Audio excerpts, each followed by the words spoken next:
Hola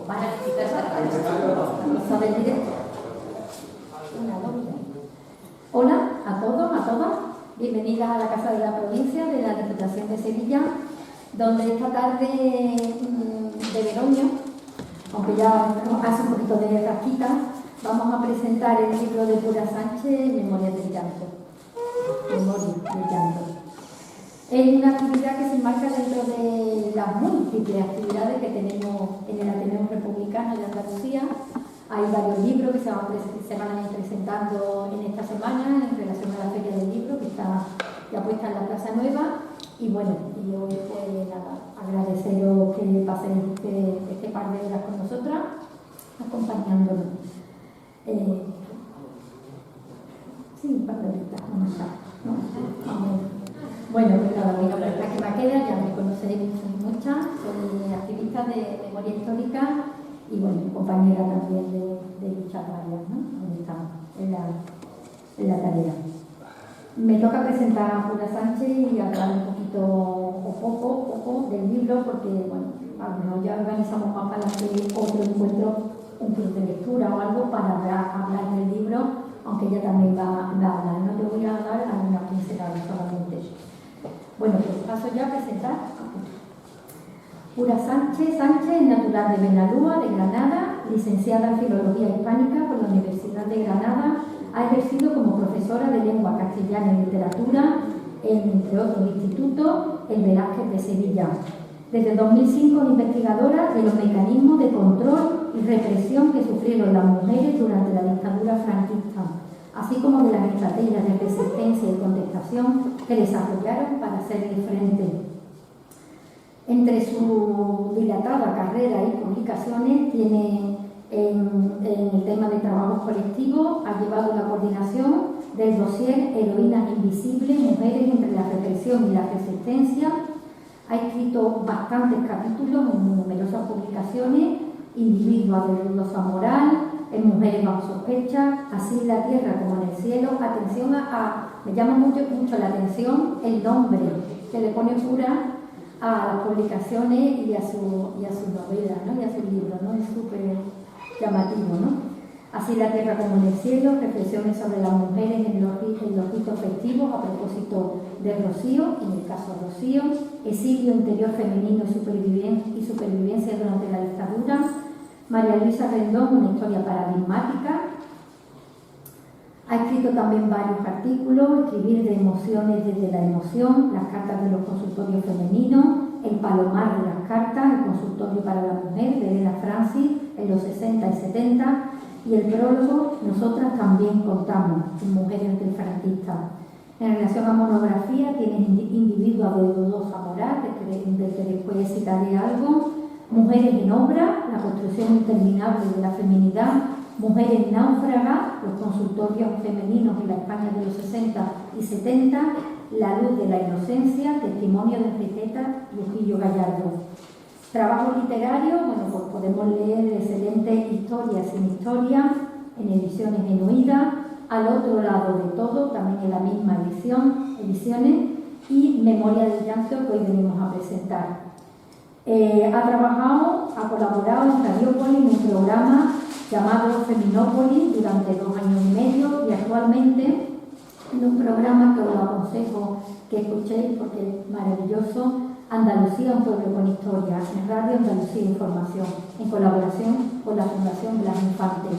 En televisión ha colaborado con el programa ya desaparecido desde que llegaron esta gente a la Junta de Andalucía, La Memoria de Canal Sur, y en numerosos documentales, muchísimos de memoria histórica, sobre todo que han jugado, ¿no? Por ahí. Tiene varios reconocimientos, el Premio Andalucía de Memoria Histórica en el año 2010 por la investigación sobre la represión de las mujeres andaluzas, el reconocimiento al compromiso con la historia y la memoria democrática del pueblo andaluz por la Dirección General de Memoria Democrática de la Junta de Andalucía en noviembre de 2013. En el caso Rocío, cuenta con el premio a la mejor obra sobre cine, ASECAN, en 2014, y tiene el primer premio de relato en el concurso Mujer Arte 2002 del Ayuntamiento de Lucena de Córdoba con el relato Morir en Primavera, incluido en el libro Al otro lado de todo. Bueno, esta es el dilatado currículum que tiene aquí mi compañera. Y ahora yo os voy a intentar transmitir algunas pinceladas de lo que para mí es Pura Sánchez, ¿no? Actualmente jubilada, o como mejor dice ella, jubiliada, Pura Sánchez tiene la virtud de desplegar un activismo tremendo. La hemos visto en espacios como el Ateneo Republicano, el Febrero Republicano, el homenaje a Blas Infante cada 10 de agosto en el lugar donde fue fusilado, en jornadas, encuentros, actos, manifestaciones, concentraciones, por la memoria, contra la violencia de género, por la sanidad y la educación pública y de calidad, contra las agresiones LGTBI, gritando por una Andalucía libre y soberana. Y además de todo esto, como hemos dicho antes, escribe artículos, monografías, novelas. A veces pienso yo, cuando sea solo un poco más mayor de lo que ya soy, que quisiera ser como tú. Creo que Pura ha querido que yo le presente este libro porque soy mujer de memoria. Y no hablo solo de mi memoria, de esa que hace que recuerde o no lo que tengo que hacer cada día o el nombre de una persona con la que coincido en la calle. Hablo de la memoria familiar, de la memoria colectiva y ciudadana. Y las de la memoria, tenemos claro que hay personas a las que se les tiene que agradecer su compromiso, su dedicación. Agradecer que preste su voz en la defensa del colectivo de víctimas del golpe de Estado del 36, de la larga y cruel dictadura de Franco y de los años de la tan cacareada transición. Y es que después de la friolera de más de 80 años, seguimos sin ver reconocida nuestra condición de víctima y seguimos peleando dentro y fuera del Estado y denunciando la impunidad de los crímenes que salpican el territorio español. Seguimos pidiendo verdad, justicia y reparación y, cómo no, la derogación de la ley de amnistía del 77, que tanto daño hace a las víctimas y que también le viene al Estado para inhibirse en su papel de crear los mecanismos de justicia reparativa y real. Porque sin justicia no hay memoria. Lo sabemos las víctimas y lo sabe también el Estado. Por muchas cosas que se abran, por muchos símbolos que se retiren del espacio público o privado, por muchas leyes de memoria histórica que se aprueben, sin justicia no hay memoria. Así que, amiga, por si no lo he hecho ahora públicamente, lo hago. Gracias. Gracias de corazón por el acompañamiento. Y gracias porque ese acompañamiento no es timorato, no es a medio gas, no es ahora sí, pero luego, cuando los medios me están enfocando, va a ser que no. Siempre has estado con nosotras, con tu discurso rotundo de denuncia, con tus palabras certeras y tiernas a la vez, con tu inquebrantable postura e incluso, y esto a algunos les parecerá una tontería, cosa que a las mujeres no nos parece, al contrario, le damos una importancia capital, con tus risas, con tu talante bromista, con tu característico humor que tan buenos ratos nos ha deparado. Recuerdo un viaje a Madrid, ¿te acuerdas, Pino? Que nos dolía la barriga de reírnos hablando, no recuerdo ahora de qué y mejor ni recordarlo, pero fue un viaje inolvidable. Aparte del gran y completo currículum antes declarado de Pura, esta mujer que tengo a mi vera es una excelente forjadora de historias, una magnífica contadora de cuentos. Algunas historias que ha contado en sus libros las tengo grabadas en mi memoria de mujer de memoria, como la de aquella señora que se suicidó en el frío mar de anterior un mes, cuando, como una ola, llegaron los republicanos y republicanas a refugiarse en Francia de las garras del fascismo, o como alguna que otra de las que cuenta en el libro Individuos de dudosa moral, libro, por cierto, de cabecera, para cualquiera que milite en las filas del memorialismo o que quiera conocer qué fue la represión de género, la represión de género que las fuerzas policiales, militares, gubernativas o eclesiales forjaron hacia la mujer combativa que quiso ser protagonista en la lucha por los derechos civiles de este olvidadizo y a veces mojigato país, que se niega a avanzar en la senda del progreso social, prefiriendo la caverna y la sombra. Imagino, Pura, que leer cientos de expedientes en el Archivo Militar de Sevilla lleno de insultos, vejaciones y humillaciones hacia estas mujeres, ha debido detenerte alguna que otra noche en vela. Pero gracias a tu trabajo de investigación, a tu coraje, hoy conocemos cientos de historias de dolor y persecución, sí, pero también de resistencia, de mecanismos de colaboración entre estas mujeres, de resiliencia, de luchas colectivas, de amor a la patria, a la familia, a los vecinos y vecinas y a la causa. Gracias a esto retenemos en nuestra memoria muchos de sus nombres, proclamándolos hoy a viva voz. Ana, Gertrudis, Teresa, Esperanza, Francisca, Dolores, Isabel, María, Agustina, Catalina, Clara, Ramona, Luisa, Engracia, Josefina, Rosa, Micaela, Ángela, Eugenia, Juana, Matilde, Rita, Victoria. No olvidamos, no perdonamos, no nos reconciliamos. Y ya termino. No paso a contar las otras historias que contienen este libro, Memoria del Llanto, qué nombre más potente, que hoy tengo el honor de presentar para no caer en eso que hoy está tan de moda, los spoilers. Solo diré lo que la misma autora ha divulgado. Este libro es una indagación en una parte de nuestra historia reciente, un ajuste de cuenta personal, a que negarlo, con algún general africanista, una historia de encierro escrita en confinamiento. Cualquier parecido con la realidad no es pura coincidencia. Pura nos regala otra historia donde los nombres de los personajes nos suenan, y cuando lean la novela sabrán por qué digo esto. La autora ha jugado con ellos, con los hombres y con los nombres, con gran habilidad, para mostrarnos no solo las entrañas de la represión, sino también la digna resistencia de aquel verano del 36, del que aún hoy nos llega el clamor y el llanto. Les dejo con Pura, porque el tiempo y el protagonismo hoy debe ser de ella. Les dejo también con más nombres, con más historias, con más memoria. Gracias.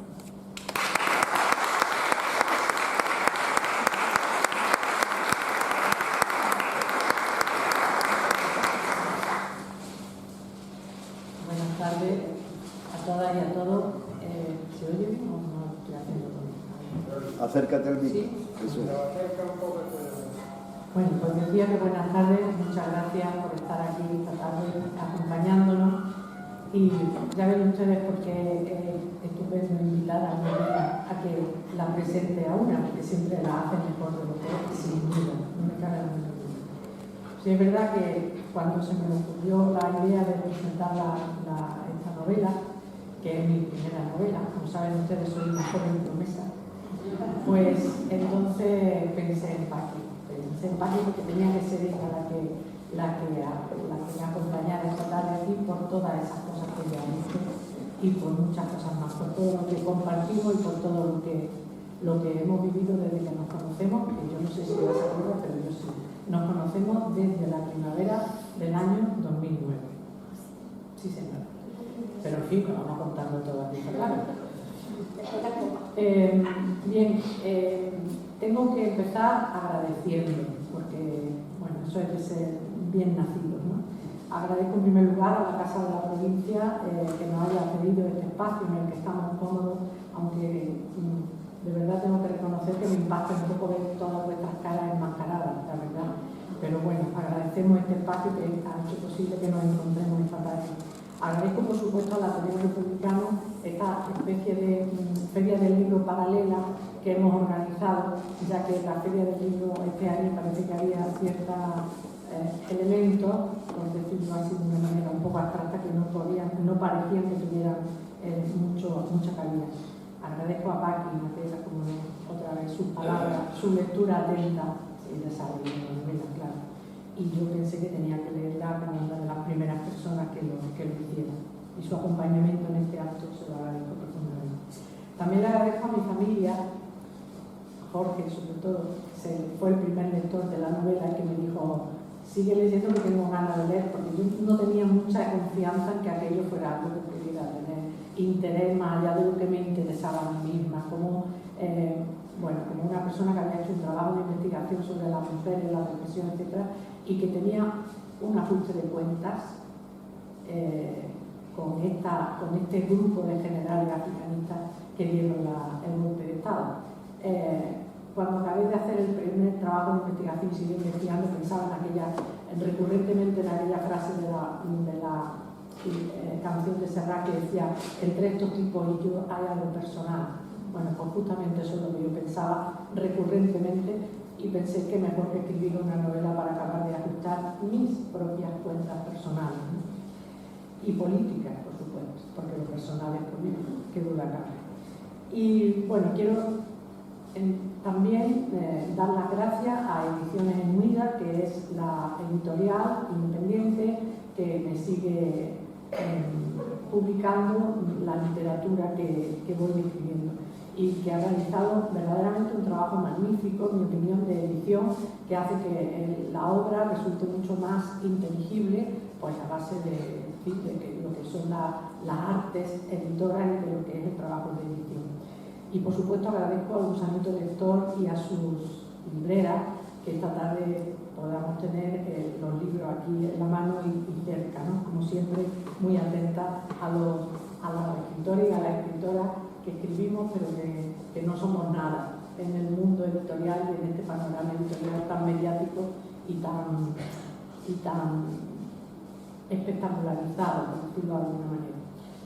Y a vosotras y a vosotros, amigas y amigos, infinitamente vuestra presencia. Me alegro muchísimo de que esta sea una ocasión para volver a vernos después de mucho tiempo. Lo que sí que os rogaría es que, por favor, para la próxima vez que nos veamos, no me hagáis que tenga que escribir otra novela, y así lo hacemos un poquito más, de una manera un poquito más cercana. Me alegro muchísimo de veros a todas y a todos, y os agradezco vuestra presencia. Bien. Yo iba a empezar esta presentación diciendo que Paqui y yo somos Carmen Mola, pero me parece que quizás ya no sea posible, porque ya se ha desvelado quién es Carmen Mola, y en fin, igual que Madame Bovary era Flaubert, pues Carmen Mola resultó que no era tampoco quien decía ser. Ya me conocéis, soy, como os decía antes, una mujer que escribe, no soy joven.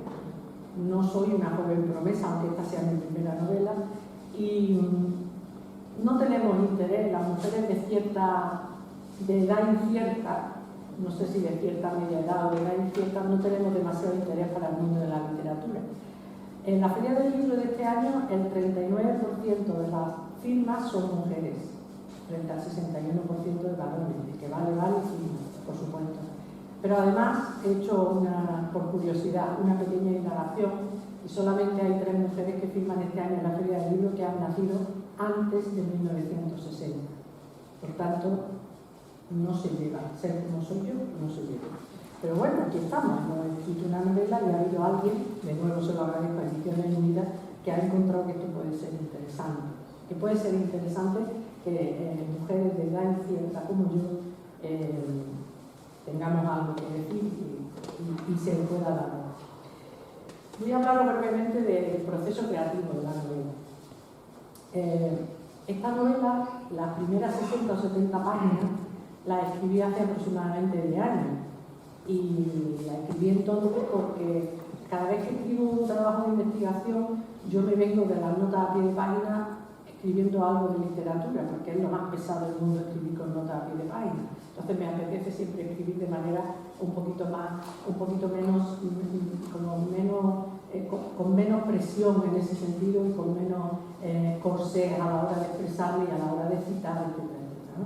En fin, me apetecía usar la libertad que procura de alguna manera la creación literaria. Y entonces pensé, como os decía antes, que tenía que escribir algo que tuviera que ver con la guerra. Evidentemente se podría decir, bueno, entonces, ¿qué ha escrito otra novela de guerra? Pues sí, es una novela de la guerra, y no es una novela de la guerra. Es decir, escribí estas primeras 60 páginas, las dejé ahí, y 10 años después pensé que iba a retomarlas, a ver qué pasaba. Las leí como si no fueran mías, lo cual fue una experiencia muy interesante. Entonces, me pareció que podían tener cierto interés. Hice de nuevo una puesta a punto de la página esta, y en el verano del 2019 pensé que, bueno, ya me iba a poner a escribir. Y bueno, después vinieron más cosas que tenía que hacer, siempre hay cosas que hacer y cosas que atender, y personas a las que atender, y entonces pues bueno, se quedó ahí otra vez. Pero llegó el confinamiento. Y entonces, pues, una vez pasados los primeros días de shock, me parece que es una experiencia que podemos compartir con facilidad, ¿verdad? Pues pensé que era el momento de ponerme a escribir. Y tenía ahí esa novela y eso era lo que me apetecía. Entonces me di cuenta de que estaba escribiendo una novela de un personaje que estaba confinado, que ese es el arranque de mi novela, y yo estaba también confinada. Fue una experiencia escribir confinada sobre un tipo que estaba confinado. En este caso, bueno, las razones por las que estábamos confinados, mi personaje y yo no tenían nada que ver, pero el hecho del confinamiento sí. Y de alguna manera, explorar esa idea del confinamiento se ha convertido en algo muy interesante desde el punto de vista literario para mí, porque el confinamiento puede tener muchos sentidos dependiendo de si un confinamiento impuesto, de si un confinamiento elegido, de si quien se confina es un hombre o una mujer, en qué circunstancias, etc., ¿no? Entonces, ahí ando, por ahí ando, igual que me he encasillado, al parecer, como la actriz mala, el tema de las mujeres, el feminismo y la memoria histórica, creo que con el asunto de la narrativa me voy a empezar a encasillar en el confinamiento. No sé, ya veremos cómo va la cosa. De momento va la cosa así y no estoy disgustada. En ese proceso de composición la novela ha tenido dos títulos diferentes que hablan un poco de cuáles han sido también mis propias reflexiones a la hora de escribir la novela y mi propio punto de vista o mi propia actitud frente a lo que estaba narrando. En un primer momento la novela se llamó, y así estaba guardada en una de mis carpetas del ordenador, se llamó La memoria perfecta. Me pareció un título malísimo porque además la palabra perfecta no tiene mucha resonancia, pero tenía que ver con una cuestión que era una cuestión que diría Castilla del Pino de salud mental y que Schopenhauer llamaba de salud del espíritu. Y tenía que ver con esta frase que yo había leído por entonces de Schopenhauer, que decía: la salud del espíritu no es otra cosa que la memoria perfecta de lo pasado. Esa idea era la que a mí me rondaba la cabeza cuando empecé a escribir la novela, ¿no? Después pensé que para hablar de estos tipos, con los que yo tenía algo personal y político, tenía que utilizar la técnica del esperpento. Y entonces pensé, ¿por qué no ponerle a esta novela Héroes de Trapo? Que por cierto era el título de un cómic muy famoso en los años 20 que hablaba precisamente de esos héroes que habían hecho la guerra de África. Y bueno, después me di cuenta de que mi mirada sobre los personajes era algo más tierna y algo más comprensiva, aunque no justificadora, algo más comprensiva de lo que podía denotar ese título de Héroes de Trapo, que era demasiado esperpéntico y podía dar a entender que mi mirada como narradora era una mirada demasiado desde arriba, ¿no? Viendo a los personajes con un cierto desprecio, con una cierta lejanía, y también lo deseché. Y al final, pues me pasa lo que me pasa muchas veces, que siempre está Lorca y siempre está la poesía. Entonces, al final, leyendo algún poema de Lorca, pues apareció La casilla del llanto, que decía: he cerrado mi balcón porque no quiero oír el llanto. Las lágrimas amordazan al viento y no se oye otra cosa que el llanto. Mi hermano, cuando se leyó la novela, me decía: no me la quiero leer porque el título es muy triste, tendría que cambiar el título. Y yo, que lo había decidido ya, me aferré a que ese tenía que ser el título. Y cuando se la leyó, me llamó y me dijo: hermana, no le cambié el título, que desde luego está muy bien puesto. En fin, ahí sí quedó. Bien, la cuestión es que, como digo, fue digamos, mi propio proceso interior para situarme frente a la historia que quería narrar. Pero después hubo un proceso de documentación que en algún momento casi que llegué a naufragar realmente, porque me he leído, a ver, el personaje, uno de los personajes centrales, el general, está inspirado en la figura del general Mola, está inspirado. No quiero decir que todo lo que se cuenta de ese personaje sea, sobre todo lo que afecta a su vida privada, sea histórico. Sí les puedo asegurar que es histórico todo lo que afecta a su vida pública, porque bueno, de eso se trata cuando se hace novela histórica, o al menos yo así lo entiendo y después me referiré a eso. Pero en cualquier caso, me he leído la memoria de Mola, me he leído los libros de dos de sus biógrafos, que no se puede decir biógrafos, sino agiógrafos, que fueron Félix Marí y Jorge Vigón, pero sobre todo ha habido dos libros que son los que a mí me ayudaron a construir por una parte el personaje y por otra parte la época. Los dos libros fueron, uno, el general Mola, el ególatra que provocó la guerra civil, que es un libro de Carlos Blanco Escolar, magnífico, que apareció publicado en el año 2002 y que me dio la ocasión de pensar en la persona y en el personaje histórico como un personaje de novela, de vestirlo de carne y hueso, porque ya no estamos hablando solo de un personaje histórico con una serie de reacciones, de actuaciones y de actitudes perfectamente documentadas históricamente, sino que estamos hablando de un personaje de carne y hueso, que en este caso era un ególatra. Dicho de otra manera, me dio la ocasión de poder investigar, de poder indagar qué tenía esta gente que dio el golpe de Estado, qué tenían en la cabeza y de dónde venían esas ideas y esos planteamientos que les llevaron a embarcar a este país en una dramática historia, ¿no? Eso en primer lugar. Y en segundo lugar, pues el libro de Francisco Espinosa de La primavera del Frente Popular, que me parece un libro interesantísimo para entender todo el proceso popular que va y que ocurre de manera simultánea al golpe, la revolución, la contrarrevolución y sobre todo lo que tendría que ver con el tema de las colectivizaciones, de las actitudes de los campesinos sin tierra, las actuaciones de los campesinos. Y bueno, el libro está, por supuesto, situado en un espacio que es un espacio claramente reconocible, en un pueblo que obviamente es un pueblo andaluz, que es un pueblo del sur, y también en ciudades que son también reconocibles, Madrid, Granada, por ejemplo, ¿no?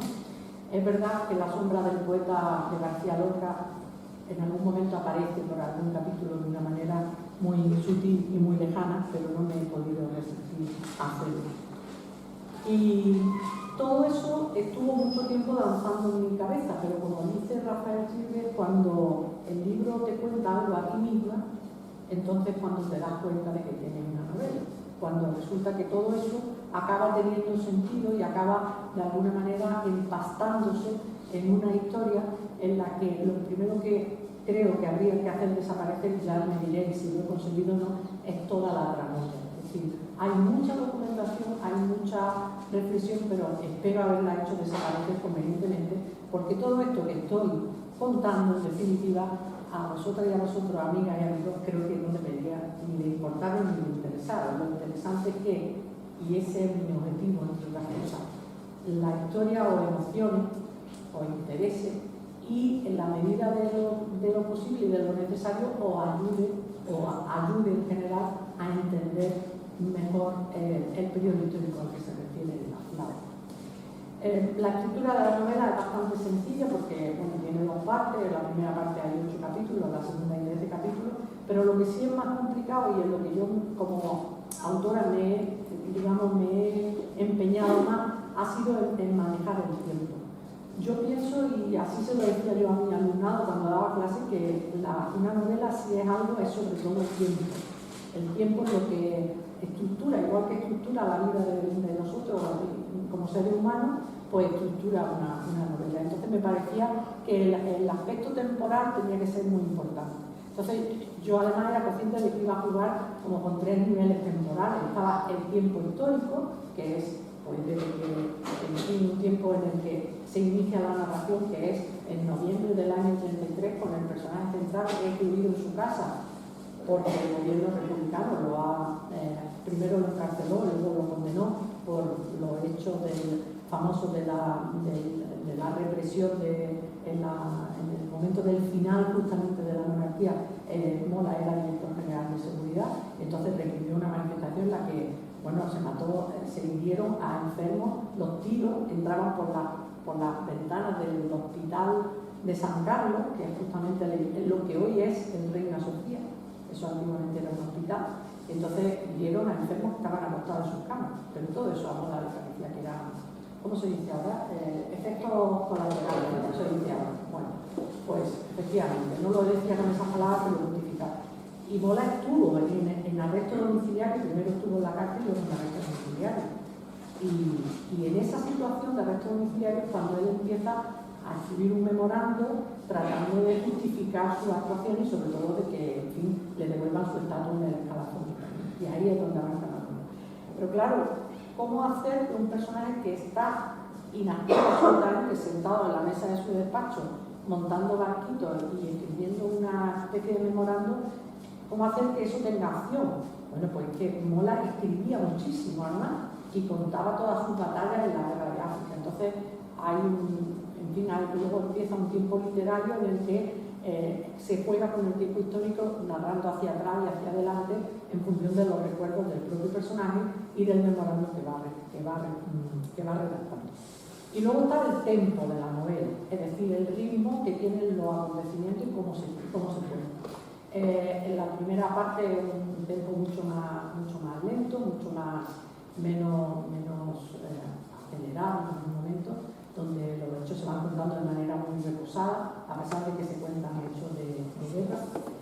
Y en la segunda parte, pues digamos que la narración fluye hacia adelante con la vida en paralelo de otro personaje, porque yo estaba también muy interesada en demostrar cómo las decisiones que toman quienes tienen poder influyen en la vida anónima de la gente, en nuestra vida de hombres y mujeres comunes y corrientes, ¿no?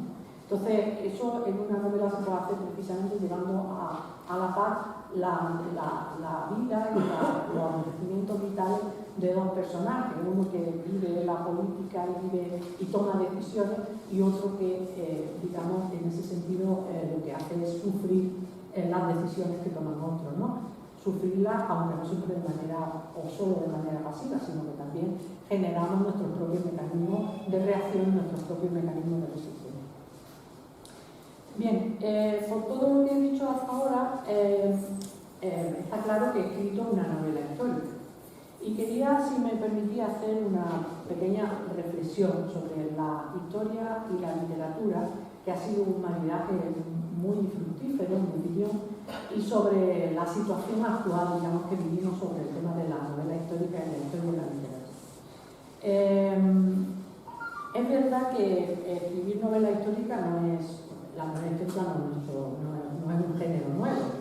Es decir, el siglo XIX es el gran boom de la novela histórica y aparte de esto se le considera el iniciador brillante de ese género y tal. Pero bueno, en todo caso, yo creo que es importante tener en cuenta dos cuestiones, por lo menos son dos cuestiones que son las que yo he tenido presente, porque yo, aunque soy historiadora ocasional, es decir, cuando tengo ocasión, investigadora ocasional, mejor dicho, lo cierto es que me he tenido que plantear en algún momento cuál es el concepto de historia que yo manejo. Y el concepto de historia que yo manejo es la historia, es una indagación, y en ese sentido me he dado cuenta de que la novela y la narrativa pueden ser otro modo de indagar, como de hecho ha pasado en el caso. Y por otra parte, el concepto que decía de historia, que es un proceso, lo concibo como un proceso que explica el presente.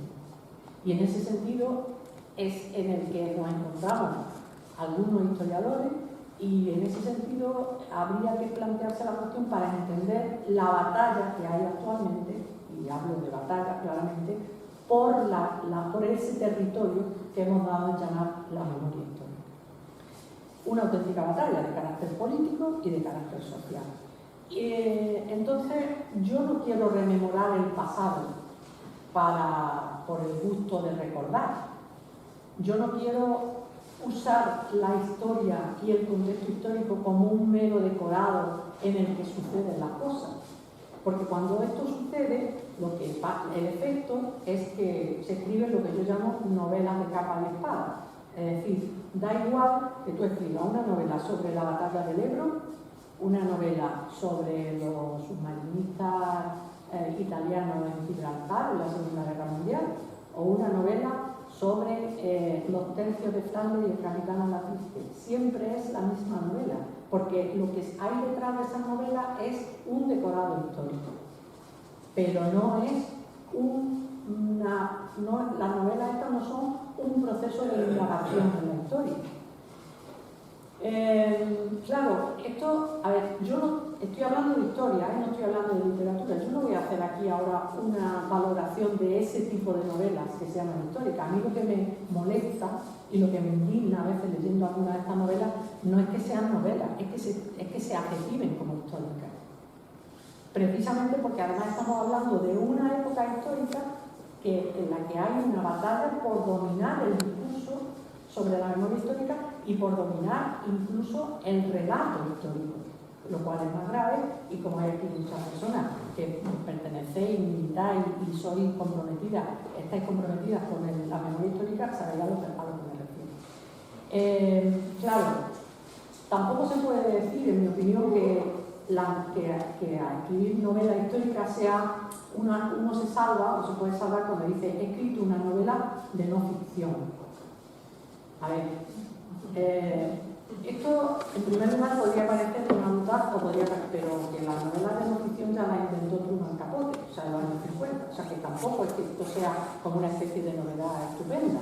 Es una expresión que ha dicho un autor, que por cierto ha abierto con muchas campanillas la Feria del Libro este año aquí en Sevilla, que dice que escribe novelas de no ficción, que es una manera, en mi opinión, que tampoco estoy haciendo, insisto, una valoración literaria. Estoy haciendo la valoración que a mí me merece el hecho de que a este tipo de literatura se le llame novela histórica, o que, como en el caso del señor Cercas, para evitar ciertas críticas se hable de novela de no ficción. Insisto que ya estaba inventada la novela de no ficción, pero lo que no dice el señor Cercas es que la novela de no ficción lo que hace es fingir una objetividad y que en el fondo lo que hay es un narrador con toda la carga subjetiva del mundo y con toda la carga de narrador omnisciente del mundo. Porque la novela de no ficción lo que busca no es la verdad histórica, sino la verdad del propio relato que se está construyendo.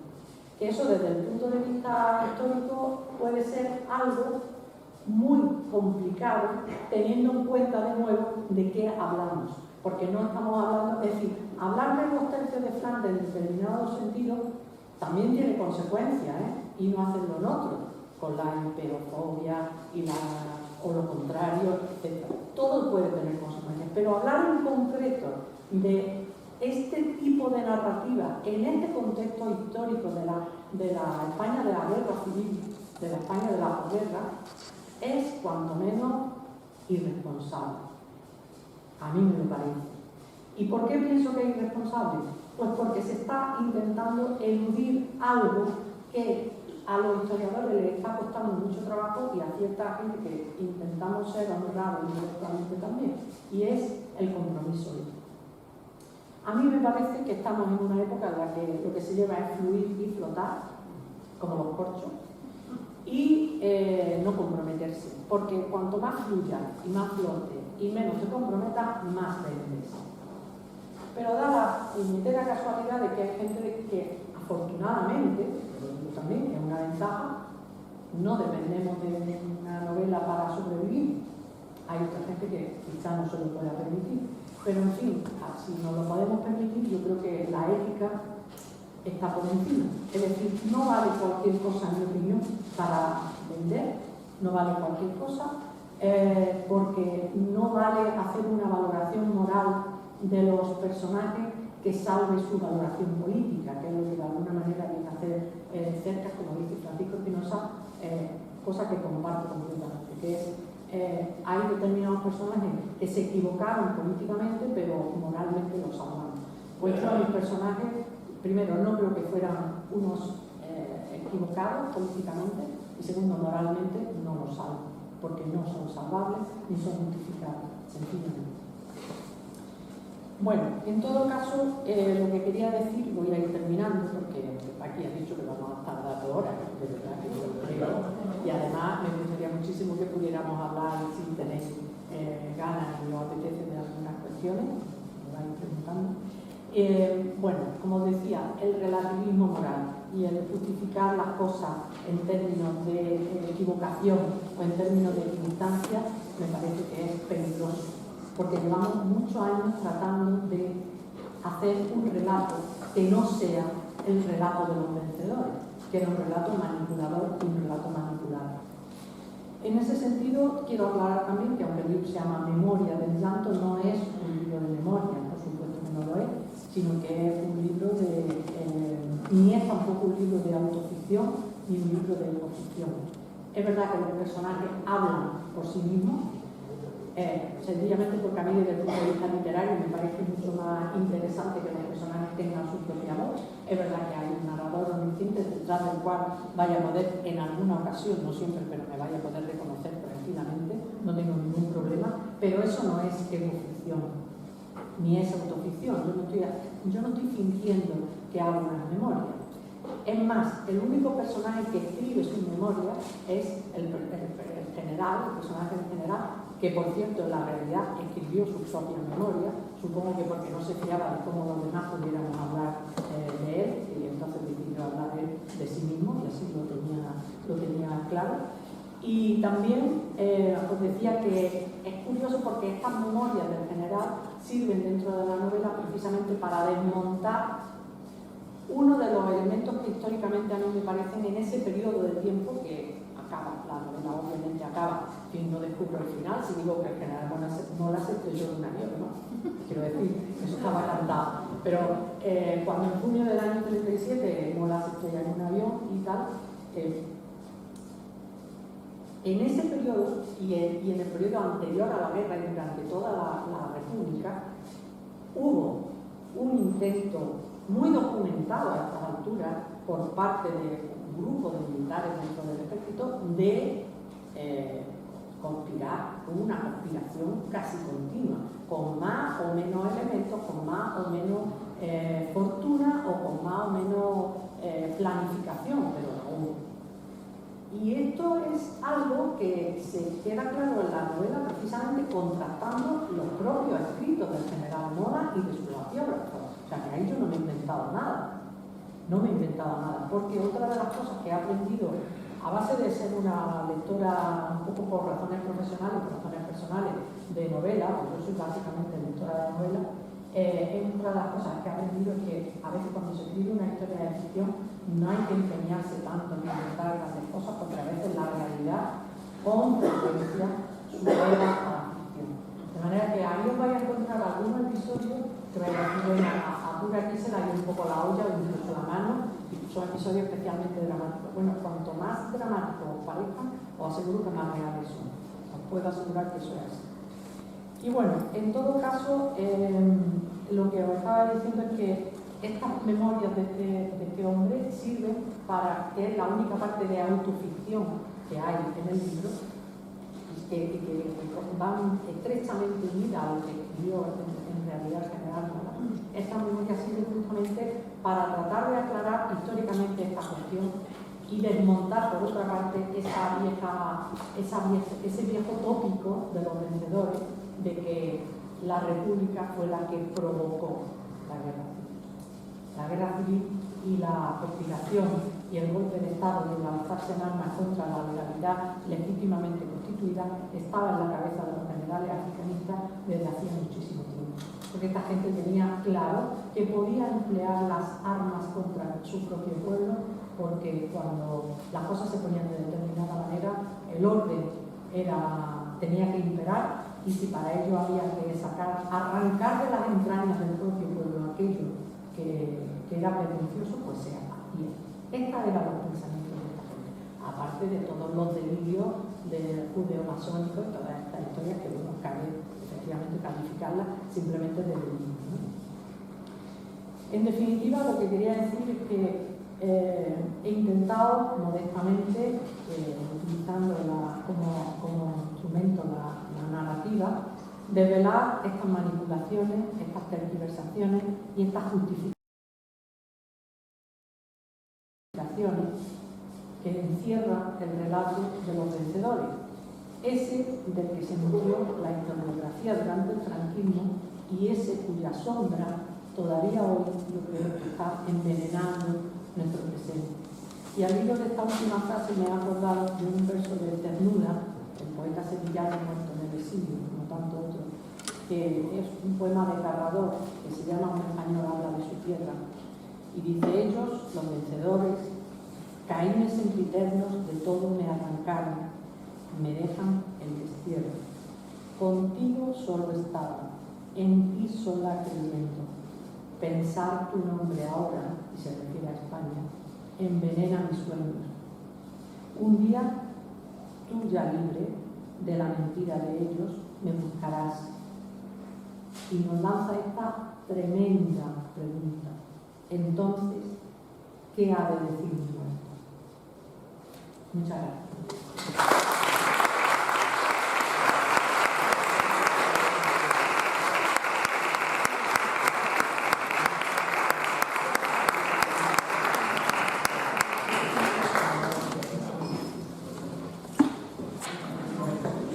Pasamos, ¿os parece?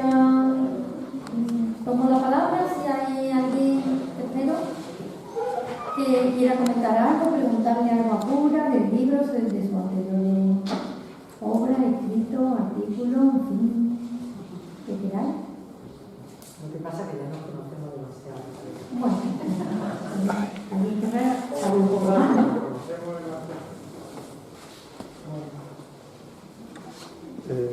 Pura, yo, claro, no he leído la novela, pero al leer el título, aunque vaya de otra cosa,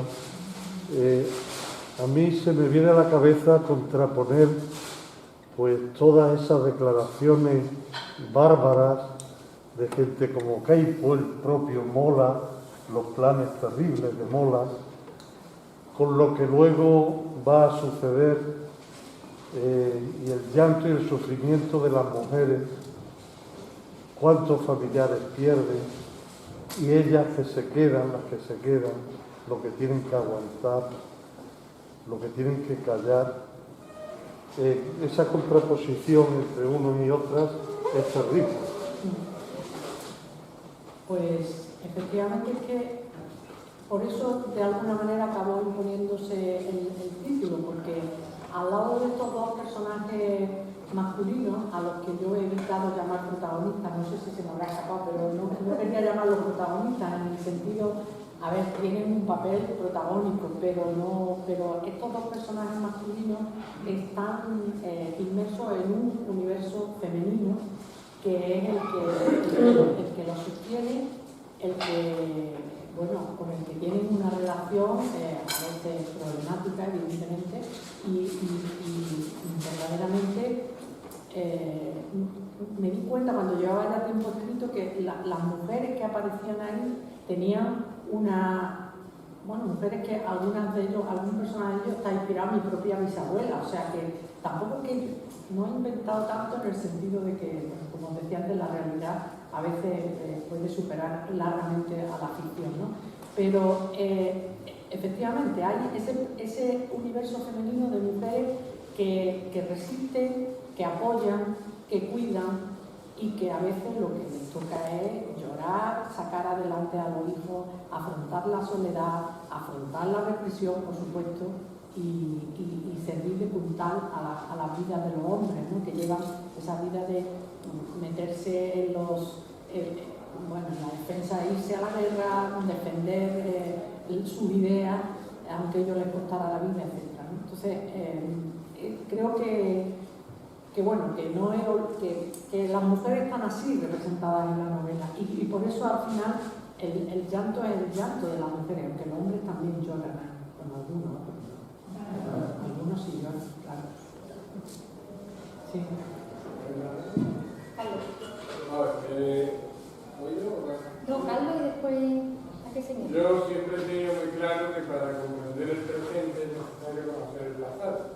Algo que aquí no han probado, no han contado, es que aquí no se ha contado el pasado. Pero, oyendo usted, no he leído la novela, me estaba preguntando si es una novela histórica o actual. Porque todo esto se está repitiendo con otros matices, con otras circunstancias. Esos señores querían cambiarlo desde hace mucho tiempo. Aquí hay unos señores que están haciendo igual, a lo mejor no con la sala, pero hay un grupo, muy claro, que lo que quiere es cambiar cualquier progreso que haya a nivel estatal. Es decir, que esa conformación que había sigue. La derecha sigue queriendo controlar los puestos. Y si no lo controlo, no es democrático. Si yo gobierno, hay democracia. Si gobiernas tú, no hay democracia. Es una forma de violencia política, de violencia oral, no, a lo mejor no violencia armada, pero es una violencia para agredir y para cambiar la voluntad popular. Allí se hizo con las armas y aquí se está haciendo de otra manera. O sea, yo veo un paralelismo peligroso. A ver, yo he escrito una novela histórica, es decir, el tiempo histórico es el que es y es la época de la República, la época de las guerras coloniales con Marruecos. Por cierto, de la batalla de Anual, esto lo quería dejar también claro. La novela estaba terminada de que se hicieran los 100 años, se cumplieran los 100 años de la batalla de Anual, y lo del personaje de Mola antes de Carmen Mola también, O sea, que esto que quede claro. Pero lo que sí quiero decir es que hay actitudes políticas que se pueden ver ahí, y por ejemplo, sugiero que os fijéis en el personaje de Robledal. Este hombre está suficientemente poco velado como para que detrás de él se alinea a Gil Robles, ¿vale? Y entonces, pues, a ver, yo es que confío en la inteligencia de los lectores y las lectoras, y creo que se pueden sacar determinadas consecuencias, se pueden hacer determinadas interpretaciones, pero esto es una novela, O sea, esto es una novela. La he escrito con la mayor honradez de la que he sido capaz y utilizando la documentación de manera honrada, creo. Pero no es tampoco una historia de buenos y malos, porque las historias de buenos y malos son las historias de los hechos. Y yo no he escrito una novela de los hechos. Entonces, esto no es el Far West, ni la Guerra Civil, es una historia de aventura. Entonces, en ese sentido, es una novela, quiero decir que tiene mucha documentación, que yo he intentado ponerlo todo en un contexto que sea comprensible, que no he dado la vuelta a los hechos históricos, tal como yo lo he conocido por historiadores rigurosos. Y bueno, pues ahí está, o sea, yo no voy a decir más nada, pero que en fin, que evidentemente hay cosas que se pueden, cuando se vean, pues yo también cuando la estaba escribiendo estaba pensando en el presente alguna vez, es inevitable, es inevitable. Es más, en algún momento, cuando estaba harta ya de... Hay solamente dos escenas bélicas, dos o tres, mejor dicho. Dos contadas por el general, que son completamente épicas. Al final ya veréis que, por ejemplo, la escena por la que se abre el libro, la batallita por la que se abre el libro, está muy siguiendo lo que el propio relato de Mola. Pero una batallita que él la cuenta con unos tintes épicos increíbles hasta que llega el momento que hace el recuento del motín. Y resulta que había habido 3 muertos y 15 fusiles. A ver, en términos cuantitativos, muy épico la cosa parece que no fue, ¿no? Porque vamos, con semejante botín. Bueno, pero eso sigue los propios relatos épicos de Mola. Pero como estaba un poco harta del lenguaje épico, entonces decidí epicidarme también, porque la palabra no existe, pero bueno. Y entonces, pues voy a contar de forma épica yo algo también. ¿Qué voy a contar de forma épica? Pues la famosa batalla de Perejil, lo recordaré. Entonces digo, bueno, pues vamos a contar lo épico, es decir, que hay algunas licencias que claro que me he tomado, cogiendo el presente y haciendo ahí una especie de relato épico. Pero bueno, insisto en lo que he dicho, ¿no? Bueno, no me quiero entender. No sé tu nombre, ¿quieres decirlo? Quiero preguntarte, ordinariamente la historia lo escriben los vencedores, está claro. Tú has hecho, yo no he cogido todo porque tengo ya mucha deficiencia del oído y a veces hay mucho eco, pero quería preguntarte dos cosas. El objetivo de tu novela, que todavía no la he leído, es precisamente volver a dar un sentido real en novela histórica de las deformaciones históricas que otros novelistas, y conocemos a muchos, ¿no? Es decir, al poner en general Mola que has querido, en la primera pregunta, ver si realmente todas las aspiraciones de estos generales y todos los de Marruecos, todo el ejército de Marruecos, darle el verdadero sentido que tuvieron, sacarle en contra de la historia que ellos escriben. Esa sería la primera pregunta. Pero tú hablas siempre del llanto de las víctimas. Ordinariamente la historia de las víctimas está silenciada. ¿Has querido tú? Yo no lo he visto en la exposición, no lo he cogido. ¿Cuál es la historia que tú quieres poner en novela? ¿La historia de las víctimas que es desconocida? ¿O reivindicar que la memoria de los vencedores no es real, porque es ideológica y siempre es en contra del pueblo? No sé si me lo digo. Sí, bueno, siento que no sé, yo creía que había buena audición, buena acústica, pero en fin, esto tiene los techos un poco altos. Sí, bueno, yo te agradezco la pregunta de todas maneras. Mira, yo en verdad he querido hacer un poco las dos cosas.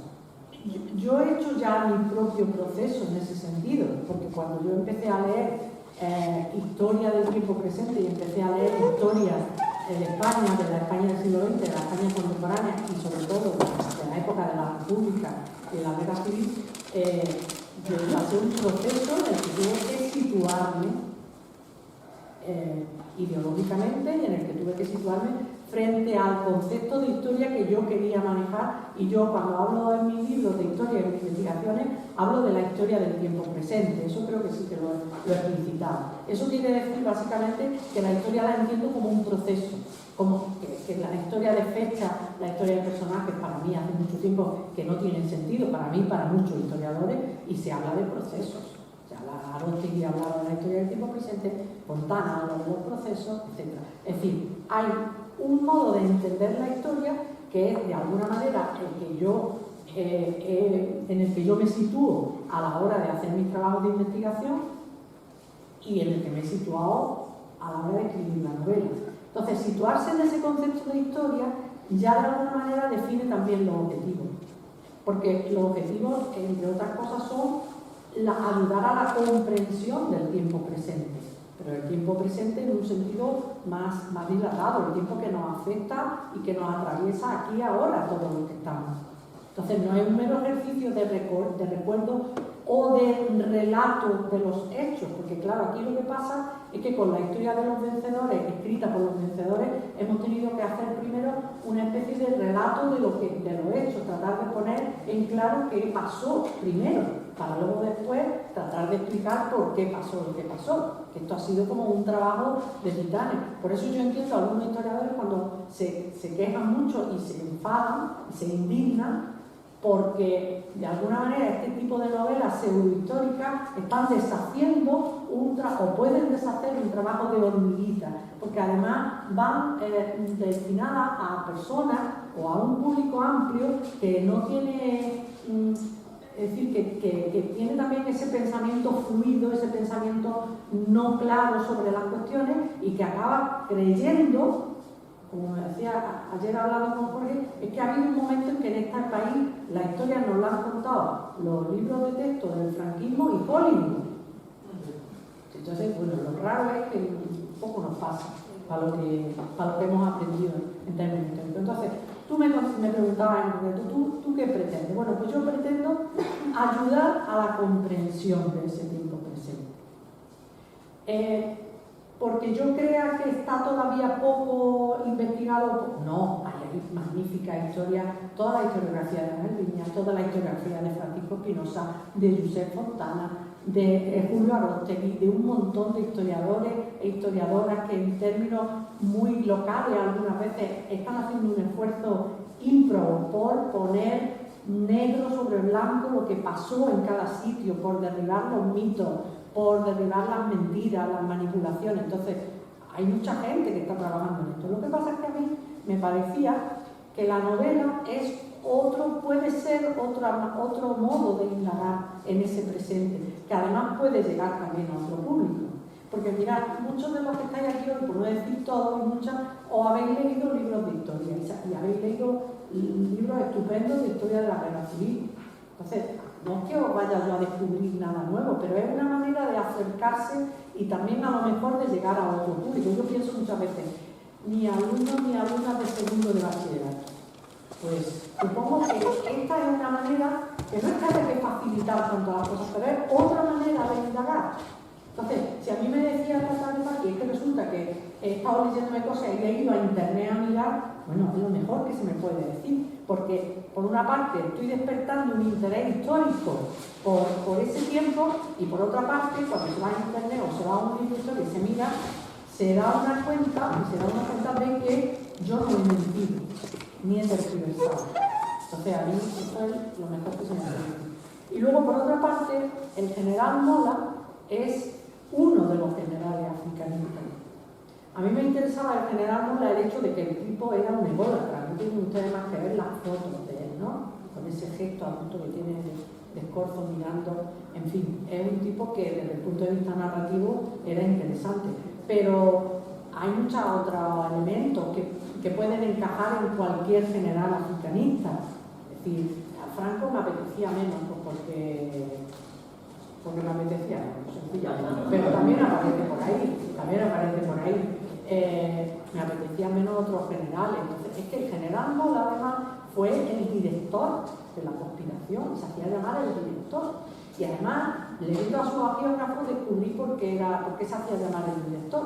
Pero eso ya no lo voy a contar, entonces no. Pero bueno, tiene que ver con la literatura. En fin, y ya está. Entonces, el asunto es que me servía por eso.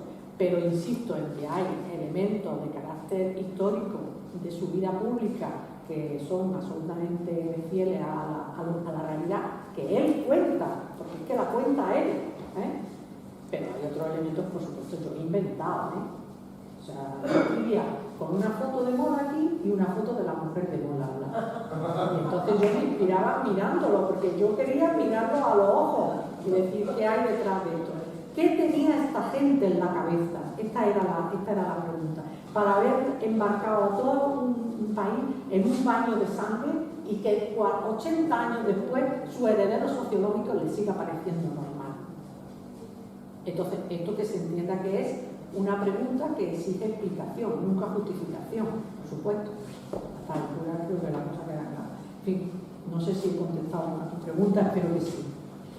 Gracias. Bueno, pues si os parece, la última pregunta, si es que alguien no quiere hacer otra, porque tenemos que controlar el tiempo, de casi 2 horas que nos vamos a ir aquí, y a las 10 tenemos que estar fuera, ¿no? Y como Pura tiene que firmaros los libros, si tenéis a bien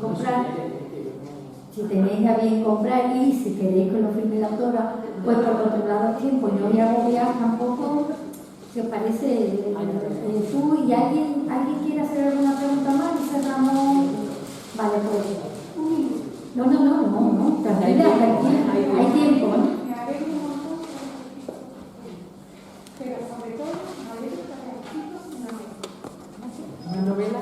Sí. ¿Por qué? Un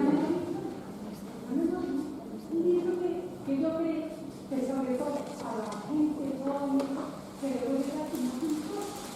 Te digo porque mucha gente no quiere leer la historia para otra porque es una cosa. Entonces yo creo que vale la gente, sobre todo es que lo lea y haya escrito una novela y que siga escribiendo. Y ya ahora mismo no te voy a dar, como no lo he leído, no te puedo dar cuando lo lea. Espero que sí. Muchas gracias. Mira, Mercedes, no te he reconocido, disculpa, por la mascarilla y todo, no te he reconocido. Sí, pero hay mucho de... Creo que hay cosas que te van a gustar de la novela. Mira, no voy a decir entera, pero porque, bueno, Mercedes hizo una obra con muchísimo esfuerzo. Yo a Mercedes le debo, bueno, en primer lugar le debo el conocerla. Me parece que son este tipo de conexiones que la memoria histórica propicia y provoca, que son verdaderamente muy interesantes. Mercedes estaba interesada en escribir una historia de la resistencia de las mujeres antifranquistas de la lucha de las mujeres antifranquistas. Y ha escrito una historia coral en la que las propias protagonistas con su voz han contado su historia. Ella se ha dejado las pestañas protegiendo, volviendo a corregir y haciendo que la narración resultara equilibrada y que corrigiendo en ese sentido, no en el sentido de corregir o de tachar, ¿no? Y hay una frase que yo digo mucho de ella, que la primera vez que hablamos, porque ella me dijo que sí quería escribirle el prólogo y la verdad es que me encantó hacerlo, pero hay una frase que ella me dijo que yo la repito mucho porque es cierta. Me dijo, mira, todos nuestros maridos militares, igual que nosotras, en el partido antifranquista, y todos tienen ya su historia escrita. Nosotras, como no nos la escribamos nosotras, nadie nos va a escribir nuestra historia. Entonces, esta frase de Mercedes que yo cito mucho es verdaderamente, desgraciadamente cierta. Entonces, pero también es verdad que estas mujeres, en este caso, pues han tenido el empuje y el ánimo y la energía suficiente para contar su propia historia. Y a mí me parece que esa narrativa de las voces particulares me parece interesantísima porque es como un mosaico que nos ayuda a comprender también, ¿no? Así que Mercedes me agradece que yo haya escrito una novela, yo le agradezco a ella que hiciera ese esfuerzo de trabajo y ese trabajo colectivo por que las mujeres antifranquistas contaran su propia historia, ya que a veces la historia que se sigue contando es la de los vencidos, pero no la de las vencidas. Es la de los resistentes, pero no la de las resistentes. Y bueno, aunque sea que tomen ella la palabra y tomen el bolígrafo o el ordenador, así vamos. Así que yo también te lo agradezco, Mercedes. La última palabra que más me está pidiendo. Bueno, quería al hilo de lo que estás diciendo, que como tú has terminado las mujeres fueron vencidas, pero no derrotadas. Y bueno, quería agradecerte, yo, como sabes, he preparado el documental precisamente con ese nombre y quería agradecerte aquí públicamente que aunque no has podido estar en él, sí ha sido mi fuente de inspiración. Todo lo que me has ayudado en esos momentos y me encanta que este coloquio sobre un libro que estoy leyendo, seguro que será estupendo, bueno, pues que coincida precisamente con ese mensaje que tiene el documental, ¿no?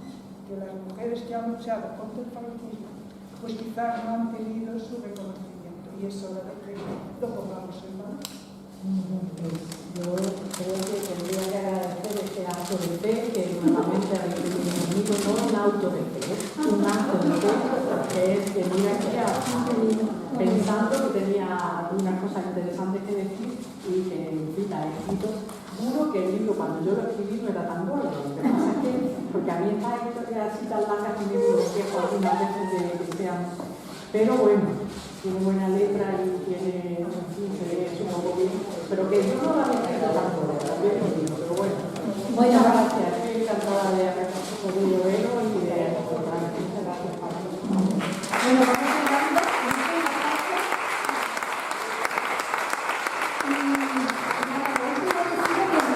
Que es verdad que es gordo, este era de gordo, pero que no se puede dejar de leer. O sea, te llama, es un libro que te llama continuamente. Así que nada, buena lectura.